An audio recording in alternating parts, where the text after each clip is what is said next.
So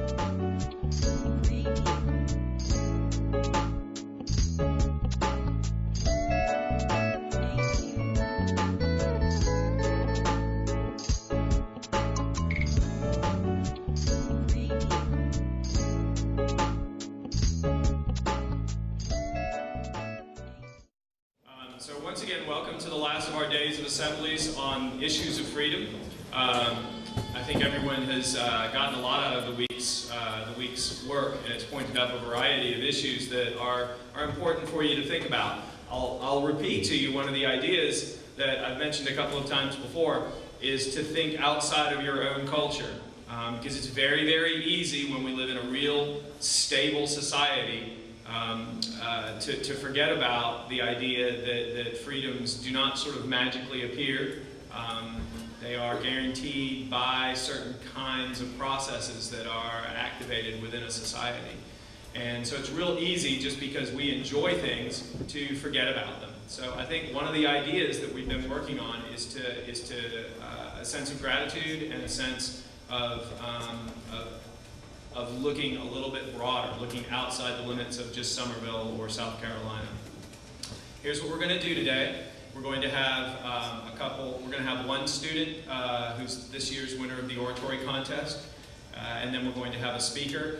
As you listen to the speaker, feel free to come up with any kinds of questions that you want, and then we have a remote mic for when that's done, and you can ask questions that occur to you. So I encourage you to think of some questions that show, once again, both your level of inquiry and your respect for the situation.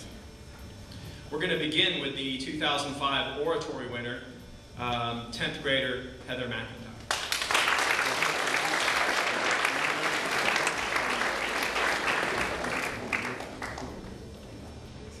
Good morning. Good morning. Since the 1900s, many things have been done by the United States to provide aid to various people and countries in need, such as forming the United Nations. Not only rebuilding present societies, but also taking measures to help future generations. The United Nations alone has done much to improve civilization.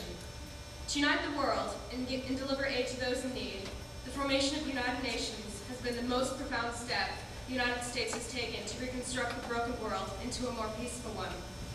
The United Nations has accomplished much since its birth in the mid-1900s.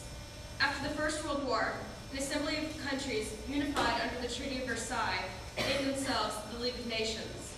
However, the League's goal to promote international cooperation and to achieve peace and security failed when the Second World War sparked. In 1939, with the start of World War II, the U.S. State Department began to plan a new world organization.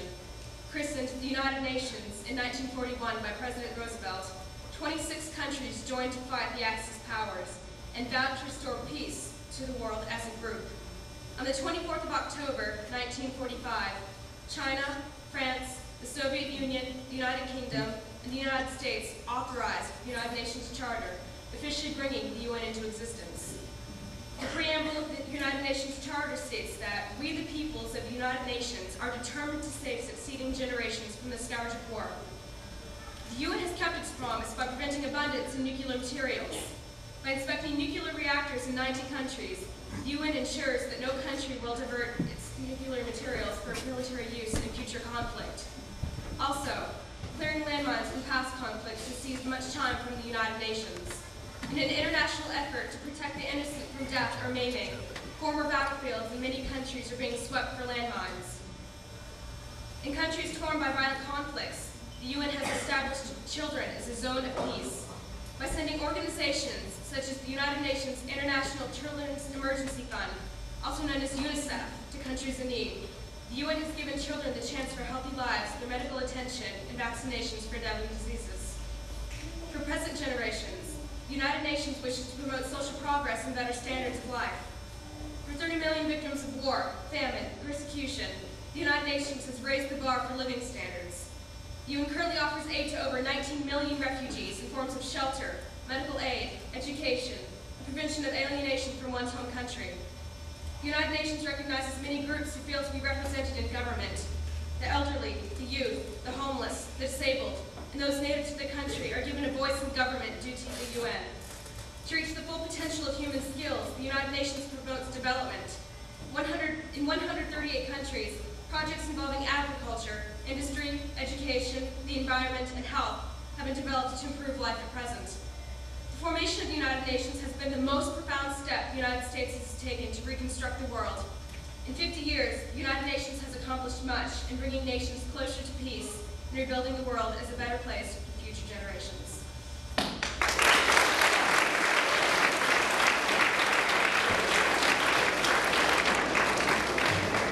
Thank you. Heather's essay was chosen out of a variety of good essays produced by many of you guys, and we thought that was the best, so good job to Heather.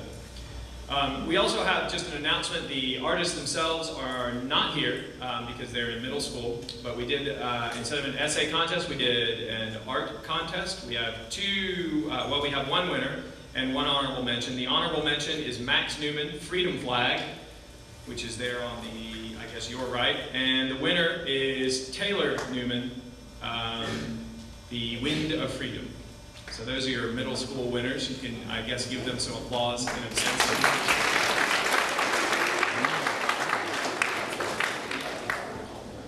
Okay, to introduce our speaker today, we have a good Pinewood connection, the mother of one of our very excellent 9th grade students, Alex Ginsberg. Introducing our speaker will be Judge Jocelyn Kate Ginsberg.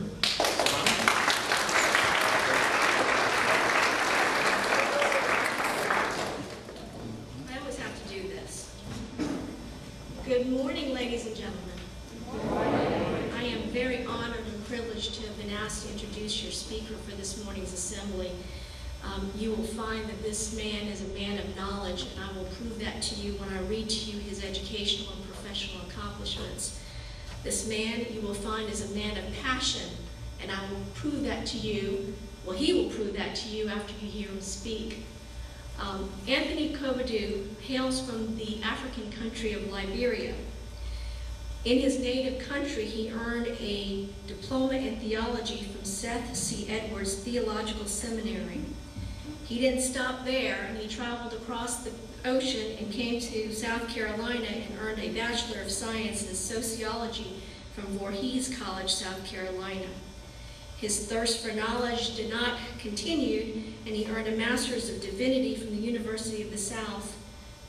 And again, he continued and was not satisfied with that, and he earned a Doctorate of Ministry degree from the University of South Sewanee, Tennessee.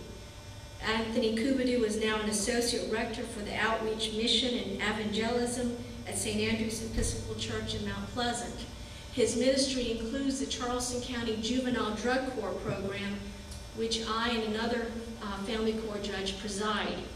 His ministry provides the Alpha program, and he has a group of volunteers from his congregation to compose the spiritual program of the Juvenile Drug Court Program. I want to personally thank Reverend Kowbeidu for being here today.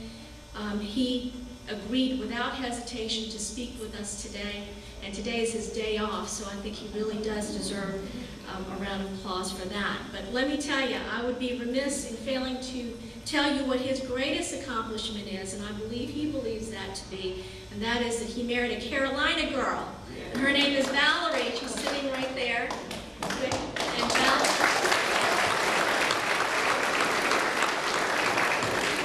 And Valerie and Anthony is blessed with another Carolina girl, and Geneva. She's sitting on her mother's lap. So without further ado, I want to introduce to you Reverend Dr. Anthony Kowbeidu.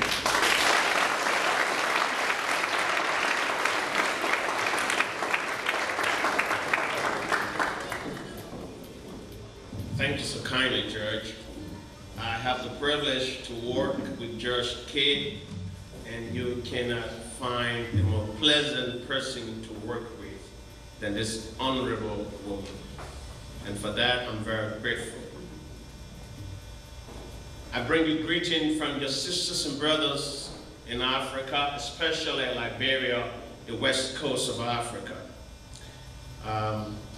Greetings to the platform guests, the honoree of this occasion, judge, faculty, and staff, my dear august student body. As I read the invitation and look at the program, I am reminded that we celebrate and pay tribute to the world leaders who help to foster a global peace, a global freedom. And the theme for this occasion is every society is capable of good and evil. Every society is capable of good and evil. But as we celebrate those great men and women in time past who have contributed and sacrificed their life and their all for the freedom of mankind, whether in these United States of America or on other parts of the globe, as the honoree stated in her essay, the United Nations, I am reminded also of a great freedom fighter that oftentimes is not remembered in the pages of history.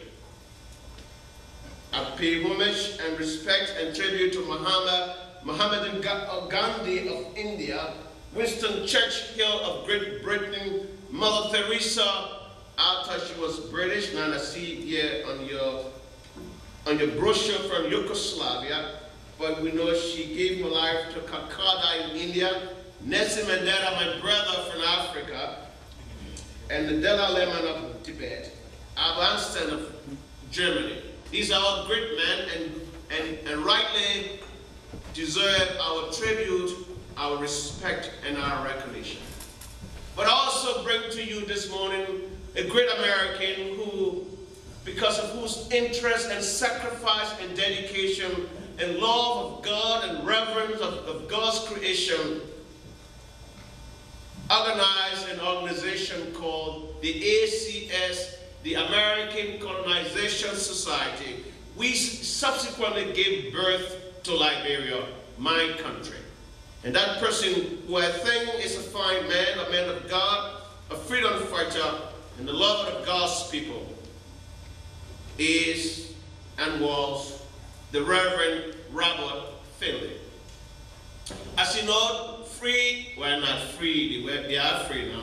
Slaves were brought from Africa, the African coast, to this country and other parts of the world to work. And during those days, black people, Africans, were considered a lower and lesser human beings. We worked on the plantation. We were separated and divorced from our tribes, our tradition, our people, and our culture, and brought on the feasts, in the feasts of the South and other parts of the civilized world. And my people, the people of Africa, work on feasts of plantations, as cotton pickers, as rice growers, and all other manner of degradations to the human dignity. And as God will have it, the time came for these people to be set free because of other political reasons and influences from other sectors of society, the church and civil organization. And so there came the abolition of the slave trade.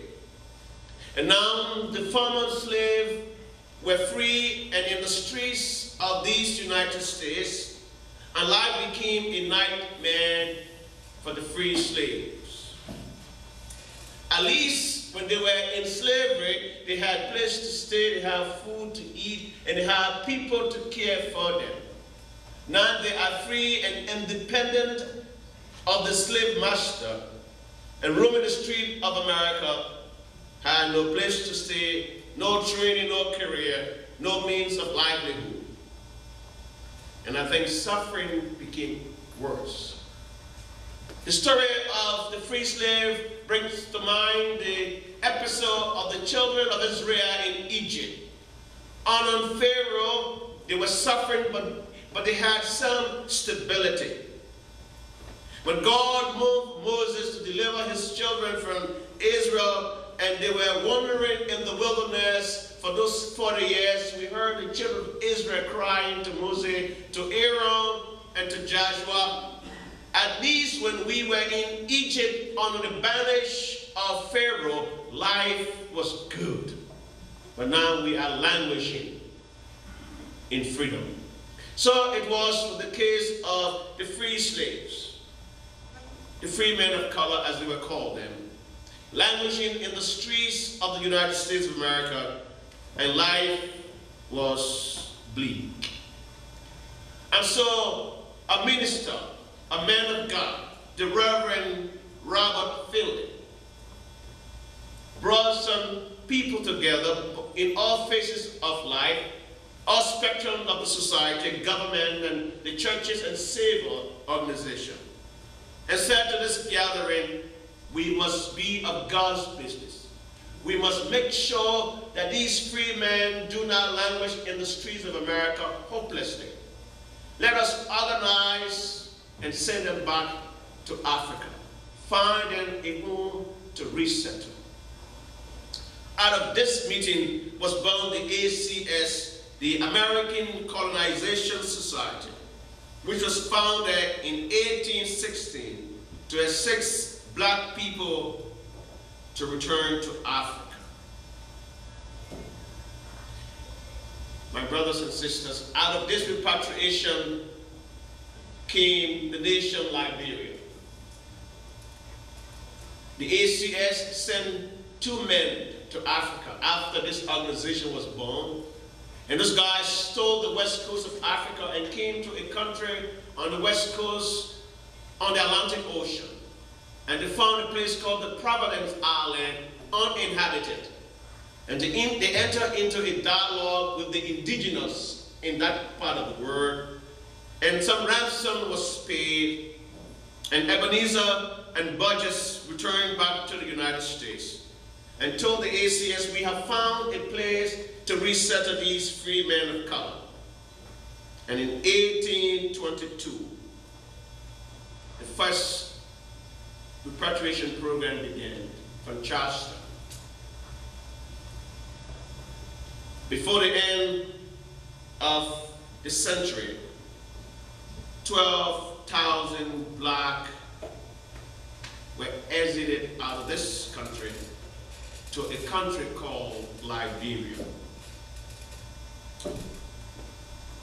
And so Liberia, my brothers and sisters, if you didn't know, was birthed by these United States, was birthed by people of goodwill, people that have conscience, people who love the Lord and respect the dignity of every human being. And by so doing, gave birth to a nation and a people for whence I come. And so as we celebrate great men and women in the history of the world, and as we dedicate this great freedom hall, may we add to those great names the Reverend Robert Fielding, who gave his life. Can you imagine, in the midst of the abolition, in the midst of people striving and doing everything to keep slavery, there was a rift within his family, within his church, within his social organization. And he would call all sorts and manner of need.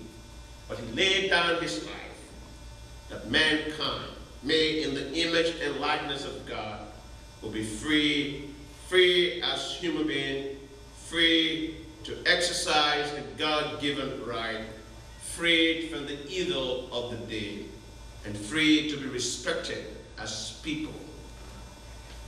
That's why my country is called Liberia, which comes from the word liberty.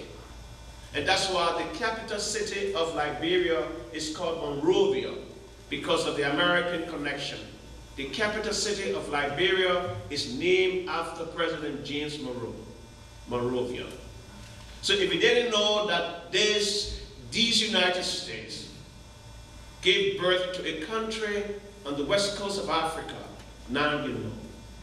We all know that Great Britain and France colonized a lot of country in Africa, the Francophone and the Anglophone country in Africa.